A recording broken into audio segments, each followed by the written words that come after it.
So before the Inner Circle, we had a successful business. We were doing good. I thought we were doing good.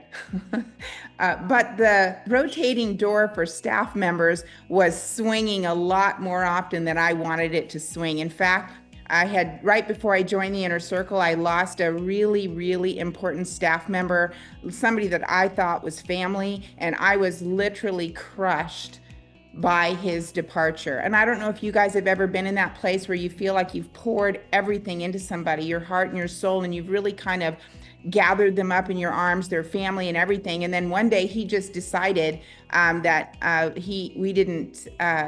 we weren't part of his future. And I'm telling you, it absolutely floored me. So today, our company is totally different. In the credit card processing industry, the average tenure for staff members is 6 to 9 months. That means if you're not working with our company, you're probably working with new people all the time, which is not cool when somebody's handling your cash flow. In our business today, because of the input of the Inner Circle, the average tenure at TMC is over 8.5 years. People don't leave once they come to TMC. And I'll tell you, the people capital, the people asset is such a big deal.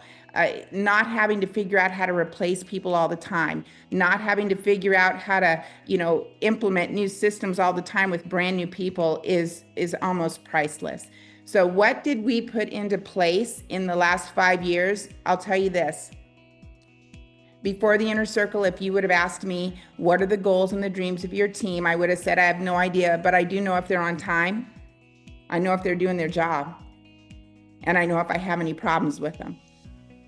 And that is not the kind of leader that I wanted to be. I sat at Howard's first Inner Circle conference and watched him give away a trip to one of his team members, Michelle, to Hawaii. And I thought, wow, I need to be doing a better job with the people God gave me.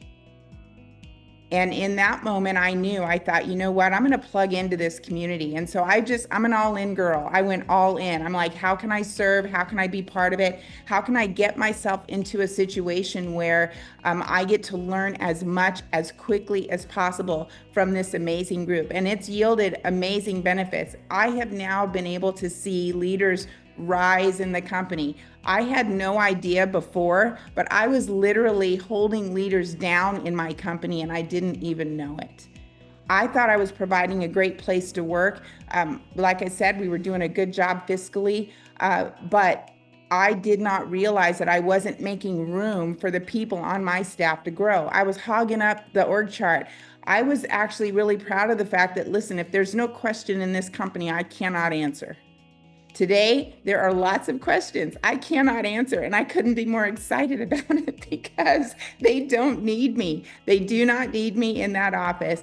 In fact, we have created such a question environment. Hey, what do you think? What do you think the solution would be?